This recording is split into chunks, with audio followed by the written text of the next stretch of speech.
Eu te saúdo com a paz do Senhor. Lição número 12 da classe de adolescentes. Uma história sobre dinheiro. Para esta aula, os hinos sugeridos são 127, 224 e 570. A mensagem: presta atenção. Tenham cuidado com todo tipo de avareza, porque a verdadeira vida de uma pessoa não depende das coisas que ela tem, mesmo que sejam muitas. Lucas capítulo 12, versículo 15, vemos, por exemplo, Elon Musk. O homem tem muito dinheiro, cerca de 186 bilhões de dólares na conta. Ele é um homem bilionário. Entretanto, há nada contra a questão da herança dele, da fortuna dele. Há muitas pessoas, principalmente políticos, costumam falar e querer taxar as grandes heranças, grandes fortunas. Isso é algo errado. A taxação de toda forma já é errada, mas taxar pessoas porque ela é rica, porque ela é bilionária, é ainda pior. Por quê? Porque isso faz com que essa pessoa, vou te dar um exemplo prático. Por exemplo, o Elon Musk, ele é africano. Eu não sei exatamente onde ele mora hoje. Não sei exatamente o país que ele mora. Mas se ele for taxado, por exemplo, o que ele vai fazer? Ele vai sair do país dele, vai levar a fortuna dele com ele para outro país. Então, aquele país de origem que taxou Elon Musk, o que acontecerá? Ficará mais pobre. Então, é uma bobagem taxar grandes fortunas. Mas para a gente ter uma noção sobre a questão do Elon Musk, porque é o primeiro nome que me veio, né, uma pessoa bilionária, é interessante que o valor dele não está na fortuna dele, está nele, está na alma dele. Só que eu não sei se ele sabe disso. Então é importante sim nós termos dinheiro, inclusive ser afortunado. Por exemplo, Jó era riquíssimo, né? Jó, Abraão, Jacó eram pessoas riquíssimas. Maria Madalena era rica. Não há nenhum problema nesse negócio, nenhum. Agora, existe um ponto. Quando uma pessoa coloca o seu dinheiro acima do Senhor, aí fica estreito o negócio. 1 Timóteo 6,10 nos diz que o amor ao dinheiro é a raiz de todo mal. Repare que a Bíblia não menciona que o dinheiro é a raiz de todo mal. Qual é a raiz de todo mal? O amor ao dinheiro. Vamos descobrir. Esse assunto tem gerado visões distorcidas sobre o papel do dinheiro na vida das pessoas. Mas como veremos, o amor ao dinheiro é a causa de todos os males e não o dinheiro em si. Então não há nenhum problema. Jó, por exemplo, Jó era um homem que tinha muito dinheiro. Olha a questão do dinheiro, como é que é, como funciona. Jó era um homem que tinha muito dinheiro. A Bíblia diz que ele era o homem mais rico do Oriente. Então ele era um homem, como diz o povo por aí, montado na grana. Então veja que a vida de Jó não estava alicerçada no dinheiro. Jó estava alicerçado em Deus. Era o Senhor, ele esperava no Senhor. Então veja que ele vivia uma vida íntegra, tanto que Jó, capítulo 1, versículo 1, a Bíblia menciona que Jó era um homem reto, íntegro diante do Senhor. Ezequiel capítulo 14, versículo 20, né? Ezequiel capítulo 14, versículos 14 e 20, nos diz que Jó, por sua reta justiça, se salvaria. Olha que homem que estava na justiça, estava junto com o Senhor. Então ele não tinha a vida dele não se baseava no que ele possuía, e se em quem ele possuía. Quem ele possuía? A presença de Deus. Tanto que ele perdeu toda a sua fortuna, perdeu todos os seus filhos, no caso foram 7 homens e 3 mulheres, e ainda assim ele se manteve íntegro diante do Senhor. Por quê? Porque o Jó estava com a sua vida, com o seu coração no Senhor e não no dinheiro. Diferente do jovem rico lá de Lucas 18:18. Quando se encontrou com Jesus, ele demonstrou que de fato a sua vida, o seu amor estava preso ao dinheiro. E é interessante, eu sempre falo isso, falava, né, quando eu dava aula presencial, principalmente para a classe de jovens e adolescentes, geralmente eram as turmas que eu falava mais, eu dizia sempre a mesma coisa. Olha, não se prenda pelo aquilo que você tem e pelas coisas que as pessoas têm. Valorize as pessoas e não o que elas possuem. Sabe por quê? Porque no final da vida nós veremos que o que importa não é o que nós temos, e sim quem nós temos. Você verá pessoas aí falando, né, no leito de dor, por exemplo, né, de morte, no hospital, e dizem, né, inclusive pessoas que têm muita fortuna, eu daria toda a minha fortuna para ter talvez o meu pai de volta, para não ter feito aquilo que eu fiz com aquela determinada pessoa, como eu queria que tal pessoa estivesse aqui comigo e não tivesse partido para a eternidade, eu daria todo o meu dinheiro para ter essa pessoa comigo. Por quê? Porque o que importa na verdade são pessoas, não dinheiro, não riquezas. A riqueza, o dinheiro, ela é importante, mas não é o valor maior que nós temos. O nosso maior valor somos nós. O maior valor que você tem é você, é a sua vida, é a sua alma. Nada é mais importante do que a sua alma. Então, ainda que você tenha muito dinheiro ou pouco dinheiro, o seu valor continua sendo o mesmo. Agora, a verdade é que se puder ter dinheiro, melhor, né? Mas se for o teu caso, se você for uma pessoa aí endinheirada, não permita de forma nenhuma que esse dinheiro suba, né, a sua cabeça, você começa a ter amor às coisas materiais, ao dinheiro e valorizar somente o dinheiro em detrimento de pessoas. Hora de aprender. Para a tristeza do rapaz, Jesus se recusa a se envolver na questão e, ao invés disso, resolve expor a real causa do conflito dos homens, o problema da avareza. O que é avareza? Avareza é quando uma pessoa dá mais importância ao dinheiro. Por exemplo, ela não se importa que a sua mãe está morrendo. Importa mesmo que eu não posso perder esse negócio aqui, porque senão eu vou ficar pobre. Eu preciso fechar esse negócio aqui. Eu preciso vender isso aqui para ter mais dinheiro. Então, ou seja, a avareza é pessoas que dá somente valor ao dinheiro, à riqueza. Ele não visa outra coisa. A única coisa para ele que importa é o dinheiro. E isso é avareza. E Deus acabou expondo esse problema para eles. Por quê? Porque eles eram pessoas avarentas. Quantas pessoas hoje são avarentas, inclusive dentro da igreja? Pastores, por exemplo, que só pensam em dízimos e ofertas. Só falam de obra, fé e obra. Só fala de oferta alçada. Só fala de dinheiro. Só o sangue do cordeiro.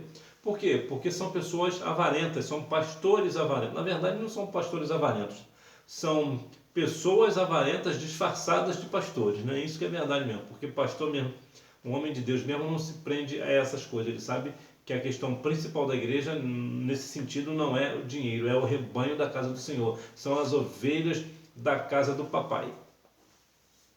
Cuidado com a avareza. Você sabe o que é avareza? Os dicionários definem como uma característica de quem tem apego demasiado e sórdido ao dinheiro, de quem vive para adquirir e acumular riquezas. Você quer um exemplo de avareza? Eu vou falar para você. Está lá no livro de João, de Atos dos Apóstolos, capítulo 5,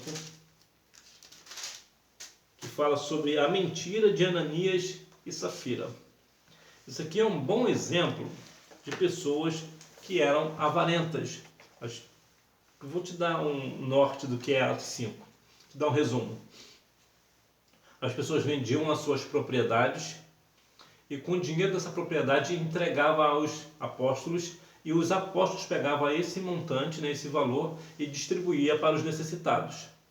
Então, o que Ananias e Safira fez? Eu vou te dar aqui um valor, a Bíblia não menciona valor, então eu vou te dar aqui um valor para a gente compreender melhor. Ananias e Safira vendeu uma propriedade por cerca de 10 mil reais, mas quando foi entregar aos apóstolos, disseram que foi vendido por 5 mil, ou seja, 5 mil eles colocavam no bolso. O que é isso? Avareza. Estavam mentindo ao Espírito Santo. A grande questão aqui é, o problema não foi o dinheiro que eles ficaram para eles. Esse aqui não era o ponto. O ponto foi que eles mentiram. Eles poderiam dizer, por exemplo, olha, nós vendemos por 10 mil, mas nós só vamos entregar 5 mil. Aí seria um ato de verdade. Possivelmente não teria acontecido nada. Mas como eles mentiram ao Espírito Santo, o que aconteceu com Ananias e Safira? Foram fulminados na frente de todos. Isso aqui cabe uma questão interessante. E na época já estavam na época da graça. Para você ver que até mesmo na graça, Deus não gosta de pessoas que fazem graça e podem perder a graça e morrer. Olha que situação. Deus até na época da graça, Deus também mata. Não pensa, não, nós estamos vivendo na época da graça, não tem nenhum problema, Deus perdoa e Deus não vai punir. Pune sim, claro que pune. Está aí Ananias e Safira, um bom exemplo. Então, que nós não venhamos ser presos ao dinheiro. A prosperidade ilusória gera esquecimento. O fazendeiro rico da parábola foi agraciado com uma grande colheita, sendo necessário ampliar seus depósitos de cereais. O fazendeiro, porém, em nenhum momento agradece a Deus pela produção abundante da terra ou cogita demonstrar generosidade com o próximo.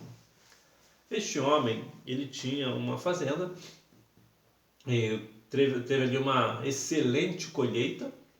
E para você, talvez você vai pensar assim, mas o que é uma colheita? O que isso tem de tão importante? Bom, você deve comer arroz e feijão, né? Arroz e feijão vem da colheita, se não colher, você não come. Então, a colheita, a agricultura em si, ela é extremamente importante. O Brasil, por exemplo, é chamado de o grande celeiro da humanidade. Por quê? Porque o Brasil alimenta todos os dias cerca de 1 bilhão e 500 milhões de pessoas ao redor do mundo. Então, o que este homem fez? Ele teve aí uma grande colheita. E como ele recebeu uma grande colheita, e a colheita vem da parte do Senhor, porque é Deus quem dá o sol e a chuva para regar a colheita, a plantação, ele poderia muito bem ter agradecido a Deus, nesse caso, poderia ter, se for o caso, né, ter separado uma parte, a 10ª parte do dízimo, por exemplo, né, seria o dízimo, para entregar à igreja, ou também pegar uma parte dessa colheita e abençoar ao próximo, né, a pessoa que estava necessitada. Mas não.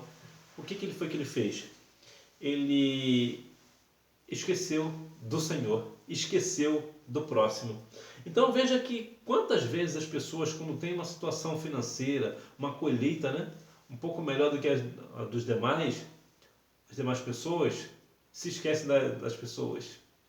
Agora que eu estou rico, eu não quero mais saber de fulano e de beltrano, não quero mais saber de cicrano. Nós acabamos não, agora eu estou em outro nível, agora esse povinho aí não é meu povo mais não, agora eu estou endinheirado, agora eu posso ir num restaurante caro, agora eu não quero mais andar com esse povo pobre mais não. O que é isso? A pessoa que teve uma prosperidade na vida, por alguma razão, ganhou um bom dinheiro, uma herança, ou teve um trabalho, investiu, ou seja, o que for, de uma forma lícita, e ficou rico, teve uma grande prosperidade.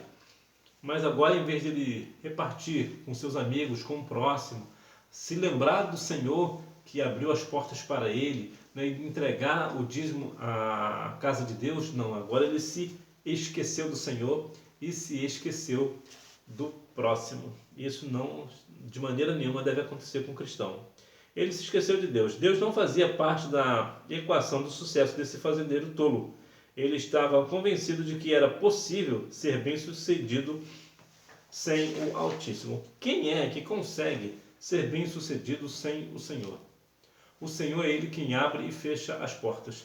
É o Senhor que abre ou fecha as janelas do céu e derrama o sol ou a chuva, né? Derramou a chuva, na verdade, e nos dá o sol. É o Senhor, lembra do dilúvio? O Senhor abriu, escancarou e caiu aquela água que caiu lá, ó. 40 dias e 40 noites. Então veja que muitas vezes países, né, cidades são inundadas, Deus quem abre as comportas do céu e manda a chuva. Então veja que a situação, as pessoas se esquecem, pensam que por seus próprios méritos, pelos seus próprios estudos, pelos seus próprios recursos, vão fazer e ser bem-sucedidos, que não precisam do Senhor. Isso é uma tolice. Nada, João 15,5 nos diz que sem mim nada podereis fazer. E verdade, sem Jesus nós não podemos fazer absolutamente nada. Nós morreremos, porque a nossa vida é sustentada por Cristo, é sustentada por Deus. Então, sem o Senhor Jesus, nada somos, nada podemos fazer. E muitas vezes as pessoas pensam, porque tem um bom recurso, pensam que por conta disso não precisa do Senhor. Ele se esqueceu do próximo. Ele escolheu viver como que se o próximo não existisse. Preferiu a apatia ao invés do envolvimento com as necessidades dos seus semelhantes. tolo, desconsiderou o segundo mandamento. Bom, Elon Musk, por exemplo, ele tem uma situação financeira bastante razoável, né? Bastante confortável, e parece ser uma pessoa do bem. Ele ainda precisa conhecer Jesus, né? Precisa conhecer Jesus. Mas veja que quantas vezes as pessoas têm uma situação financeira boa, mas se esquece do próximo. E aqui eu não digo, aqui temos que separar uma questão aqui importante, que não é que uma pessoa é rica que ela é obrigada a sanar com a fome no mundo, por exemplo, como muitas pessoas pregam por aí. Mas ele pode ajudar algumas pessoas. Por exemplo, veja por exemplo o caso do Rio Grande do Sul. Pessoas no Brasil inteiro estão se unindo para salvar o Rio Grande do Sul. Veja que são pessoas simples, outras pessoas um pouco mais ricas, né? Até atletas, né? Milionários estão envolvidos, empresários milionários envolvidos também, e há também aquelas pessoas que é a maioria, que são pessoas pobres, que são pessoas que também têm uma certa necessidade, mas ainda assim, do pouco que tem, tira um pouco que tem para ajudar o próximo. Isso sim é uma coisa bonita. Então nós não devemos nos esquecer do próximo. Nós devemos estar sempre com a mão estendida. Claro que nós não vamos conseguir ajudar a todo mundo, mas aquela pessoa que está próxima, essa nós conseguimos. É por isso que a questão do próximo, né? Ajudar o próximo. Você não precisa estar preocupado ou querer ajudar alguém, por exemplo, que está lá na Nova Zelândia. Você pode ajudar a pessoa que está próxima de você. A pessoa da Nova Zelândia vai ajudar a pessoa da Nova Zelândia. É claro que tem alguns casos, por exemplo, veja, por exemplo, o próprio o Dubai, né? Dubai mandou ajuda aqui para o Rio Grande do Sul, né? Aqui para o Brasil. O Uruguai também se dispôs, mas o governo não quis aceitar, né? O governo da Presidência da República. Então veja que é claro que um país pode ajudar o outro, mas de modo geral, o que nós temos que fazer é o próximo, é ajudar aquela pessoa que está próxima, porque aquela que está distante é muito mais difícil de nós ajudarmos. Então vamos focar aqui no próximo. Se eu tenho uma situação financeira um pouquinho melhor do que o meu amigo, do que o meu vizinho, ainda que ele não professe a mesma fé que a minha, o que eu preciso fazer? Estender a mão. Ele se esqueceu que era mortal. Infelizmente, ele se esqueceu de que a vida é como um sopro e que não temos qualquer controle sobre os acontecimentos futuros. O mesmo bem material que gera um aparente conforto, segurança e tranquilidade, quando idolatrado, pode escravizar, matar e inquietar a alma. Elon Musk, ele vai morrer um dia com todo o dinheiro que ele tem. É claro que eu desejo a ele muitos anos de vida, né? Mas veja que principalmente ele aceita Cristo como Salvador. Mas veja que as pessoas, para se esquecerem quando tem muito dinheiro, se esquecem que vão morrer um dia. E começam a fazer planos e planos e planos e planos, e se esquecem que um dia eles morrerão. Eles se esquecem e, peraí, o que vai acontecer depois da morte? O que acontece comigo depois? Veja que a Bíblia menciona, né? Louco, hoje te pedirão a sua alma. O que tens preparado? Para quem será? Olha que situação difícil. Imagina essa situação. A Bíblia chega a chamá-lo de louco. Louco, porque de fato ele era louco. Não deu graças ao Senhor pela colheita, se esqueceu do próximo, esqueceu que era mortal, achou que podia fazer as coisas sem a presença do Altíssimo. E agora, ele vai morrer, ele aumentou os seus celeiros. E agora? Porque também não há problema de ter aumentado o celeiro. Seria justo ele aumentar o celeiro. A colheita foi maior, então ele precisa de fato de um celeiro maior. Não há nenhum problema nisso, é correto. A grande questão deste homem é que ele se esqueceu de Deus, se esqueceu do próximo, se esqueceu de dar glórias ao Senhor. Então, e se esqueceu também que era mortal, que ele vai morrer um dia. E essa aqui é a questão crucial para nós. Se um dia eu vou morrer, e o que eu tenho preparado para o Senhor? Para onde eu irei? Só há dois caminhos: céu ou inferno. Não existe um caminho intermediário. Não existe uma terceira via. Então, quantas pessoas hoje estão se esquecendo disso? Muitos cristãos até nem falam mais da volta de Jesus. Se esqueceram que vão morrer um dia. Não se dão conta desse negócio. Então, que nós devemos estar firmes no Senhor, preparando a nossa alma para aquele grande dia com Deus que nós devemos dar graças ao Senhor por tudo aquilo que Ele tem feito por nós. Ser ou ter? Eis a questão. Vivemos em uma cultura consumista, de maneira que para muitos nosso valor está na quantidade de bens que possuímos, na marca de roupa que vestimos, no lugar em que trabalhamos, etc. Por essa razão, inúmeras pessoas, inclusive jovens, seduzidos pela lógica do ter, acabam comprando o que não precisam com dinheiro que não possuem para mostrar o que não são às pessoas que não conhecem. Olha, talvez você esteja enquadrado nesse negócio, né? Fala a verdade. Por quê? Porque hoje, no modo geral, eu vou falar sobre a questão de aceitação. Todo mundo quer ser aceito num grupo. No grupo da igreja, no grupo da escola, no grupo de trabalho, na sociedade. Tem um grupinho lá que todo mundo quer ser aceito. Então, você tem um grupo específico pela qual você quer ser aceito. E de modo geral, esses grupos, de modo geral, tem exceção. Mas de modo geral, esses grupos vão te avaliar pelo quê? Pelo que você tem. Se você tem um bom carro, se você tem um bom celular, se você... Por exemplo, vou te dar um exemplo sobre celular. Hoje tem a questão da mídia na igreja, né? Quem é que vai ser chamado para ser a pessoa responsável pela mídia? Aquela pessoa que tiver o celular melhor. Por quê? Porque a imagem é melhor. Ou seja, ele está sendo aceito pelo que ele tem e não pelo que ele faz. Então veja que aqui cabe uma questão importante. Nós temos a nossa valorização, nós temos o nosso valor. E não pelo que nós temos, mas pelo que nós somos. Ou melhor, pelo aquilo que o Senhor Jesus nos transformou. Então hoje vivemos uma vida muito materialista. Você vale o quanto você tem. Se você tem um carrão, todo mundo quer ser seu amigo. Se você tem aquele celular de última geração, todo mundo quer ser seu amigo, quer tirar foto com você. Se você tem aquelas roupas maneiríssimas, todo mundo quer estar com você, junto com você. Se você vai para festas de pessoas ricas, as pessoas querem estar com você. Por quê? Porque não gostam de você. Não gostam do que você tem. Gostam do que você proporciona. Gostam das festas que você consegue levá-los. Não gostam de você.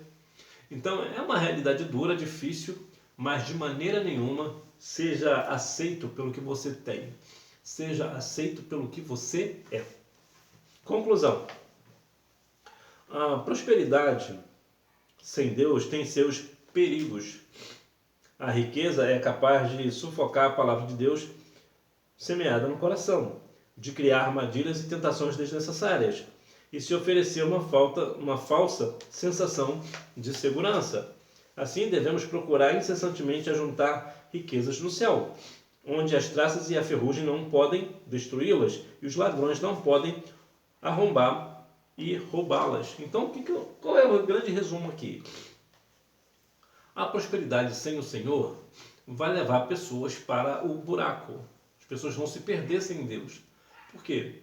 Porque Jó era um homem riquíssimo, mas como ele tinha o Senhor, quando ele veio à falência, o que aconteceu com ele? Deus o resgatou e deu tudo a ele em dobro, com exceção dos filhos, né? Os filhos foram iguais, perdeu 7 filhos e teve outros 7 filhos, perdeu 3 filhas e teve outras 3 filhas, então continuou os 10. Então veja que o Senhor ele fez prosperar a vida de Jó. Por quê? Porque Jó não estava com seu coração no dinheiro, diferente daquela do jovem rico. Então a prosperidade sem Deus vai levar a pessoa para o buraco. Por quê? Porque é uma prosperidade que não vem do Senhor, ou melhor, que a pessoa não dá glórias ao Senhor, não reconhece a Deus, então não aceita Cristo como Salvador. Então a grande questão é, quer juntar dinheiro? Sim, ajunte um pouco de dinheiro aqui, é necessário que você tenha uma poupança gorda, né? Bem gorda, uma conta bem gorda, mas mais importante do que isso, junte tesouros no céu, seja rico para com Deus, louve ao Senhor, procure ao Senhor. Por quê? Porque lá é a grande cidade de ruas de ouro, muros de jaspe, né? O mar de cristal. Então que você procure com zelo as coisas de cima, né? Como diz Colossenses 3:1. Busca as coisas que são de cima. Você foi ressuscitado com Cristo, então busca as coisas que são de Cristo. Porque verdadeiramente você fazendo assim, você buscando o reino dos céus e a sua justiça, todas essas coisas vos serão acrescentadas. Desde que, claro, você também trabalhe para ter o seu dinheiro e certamente o Senhor fará prosperar na sua vida, mesmo você ganhando pouco, o Senhor vai fazer prosperar na sua vida e continue dando glórias ao Senhor. Você ganhando pouco ou ganhando muito, glorifique sempre ao nome do Senhor e saiba e reconheça que é o Senhor que faz e faça com que você continue tendo uma vida financeira boa, ou mesmo difícil é o Senhor, né? Então seja sempre fiel ao Senhor nos dízimos, nas ofertas, que o Senhor certamente fará com que você cresça para a glória do nome dele. Vamos praticar. Número 1. Marque assim de cima para baixo. E. Número 2. Uma característica de quem tem apego demasiado e sórdido ao dinheiro, de quem vive para adquirir e acumular riquezas. Número 3. Mateus 6,21 ou, isso aqui é a letra A, né? Mateus 6,21 ou Lucas 12,34. Letra B, 1 Timóteo capítulo 6, versículo 10. Que Deus continue abençoando a sua vida e você com pouco ou com muito dinheiro ou até mesmo sem dinheiro. Continue glorificando e exaltando o nome do Senhor. Como disse Abacuque 3,17, ainda que a figueira não floresça, eu exultarei no Deus da minha salvação. Ou seja, ainda que eu não tenha dinheiro, ainda que eu não tenha nada, ainda que eu esteja passando na prova, eu vou continuar louvando o Deus da minha salvação. Que Deus continue abençoando a sua vida e você me vê na próxima aula, se Deus quiser. Tchau!